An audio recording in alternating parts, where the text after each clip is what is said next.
In the vast, sun-scorched expanse of West Africa, the nation of Mali is on the edge of collapse. For years, the country has stood as a fragile bridge between North and Sub-Saharan Africa, struggling to recover from coups, insurgencies, and international isolation. But today it faces its most dangerous moment yet. The al-Qaeda-linked militant group JNIM, which has been designated as a terrorist organization by the United Nations and multiple governments, is slowly but surely tightening its grip. With every passing day, the militants move closer to the capital, Bamako, and with them comes the fear that Mali could soon transform into a self-proclaimed Islamist state governed by its own strict interpretation of Islamic law, a system widely condemned for its human rights violations. To many observers, it feels like an African echo of Taliban-ruled Afghanistan. The signs of the state's slow suffocation are everywhere. In recent weeks, JNIM fighters have blocked key routes used by fuel tankers, cutting off lifelines from neighboring countries, Ivory Coast, Mauritania, and Senegal. These blockades have triggered an economic crisis that is paralyzing daily life. In the capital, fuel stations have run dry, generators have fallen silent, and long queues snake down the streets as desperate Malians wait for hours to buy just a few liters of petrol. Many gas stations have shut down entirely. The shortage has rippled across every sector, from transport and trade to food supply. In parts of Bamako, electricity is out for days, and prices of basic goods have tripled. Schools have been closed, markets half empty, and people confined to their homes. This is not just a fuel crisis, it's a siege, orchestrated with chilling precision by an enemy that understands how to bring a nation to its knees without firing a single bullet. But JNIM's strategy goes far beyond economic warfare. The group is pursuing a slow encirclement of Mali's heartland, launching escalating attacks on army-backed convoys and state installations. Over the past months, dozens of soldiers have been killed or kidnapped along key highways leading into Bamako. According to the Africa Center for Strategic Studies, the death toll from jihadist violence in Mali since 2012 has surpassed 17,700, with two-thirds of those deaths occurring after 2020. This surge coincides with Mali's growing political instability and the withdrawal of international forces like the French-led Operation Barkhane. As JNIM tightens its grip, its influence is spreading beyond Mali's borders into Benin, Togo, and Nigeria, marking a dangerous expansion of JNIM's power in West Africa's coastal corridor. The United States, Germany, Australia, and Italy have all sounded the alarm.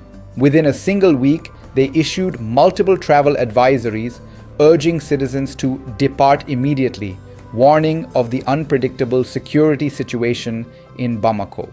Even the US State Department, which often underplays such risks, released an unusually stark statement about the possibility of imminent unrest.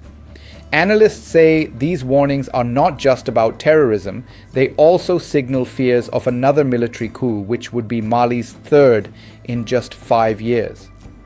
A former Malian minister, now living in exile, told The Guardian, "The country is collapsing before our eyes. I would not be shocked if another overthrow happens within days."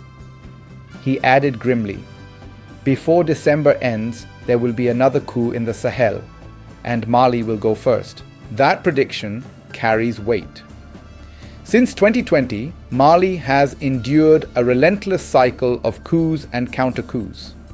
The first, in August 2020, overthrew President Ibrahim after months of protests led by the June 5th movement, M5RFP, a coalition of civil society groups, religious leaders, and opposition parties.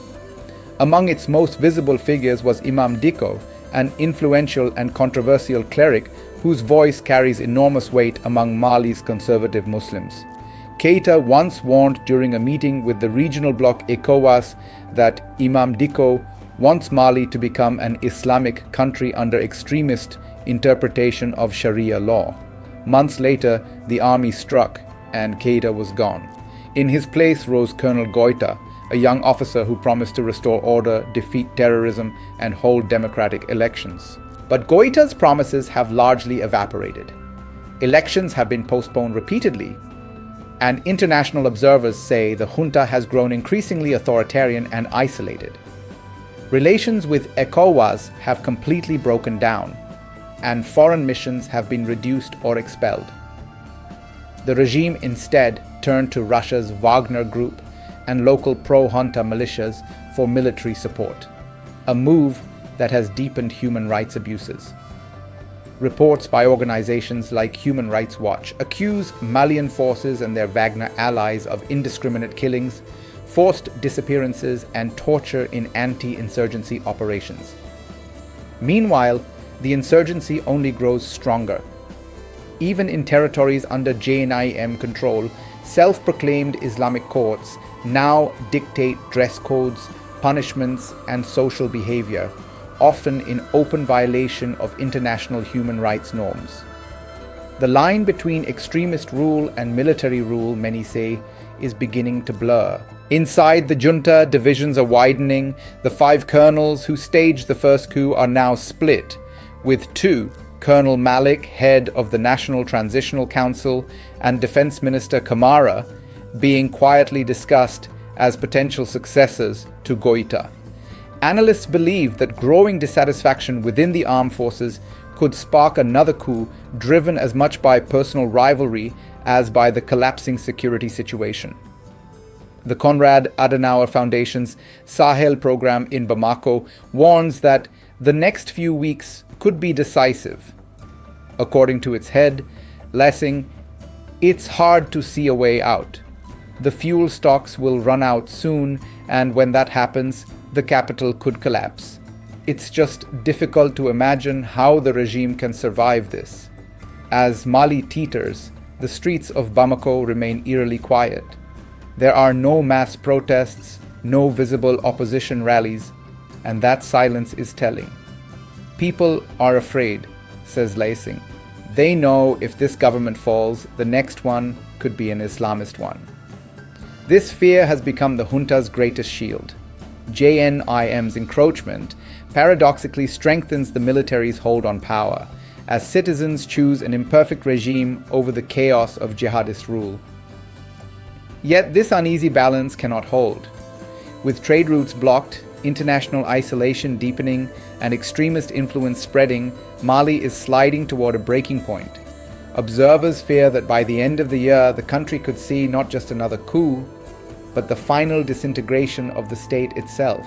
In many ways, Mali's unraveling mirrors the broader story of the Sahel, a region plagued by weak governance, chronic poverty, and extremist infiltration.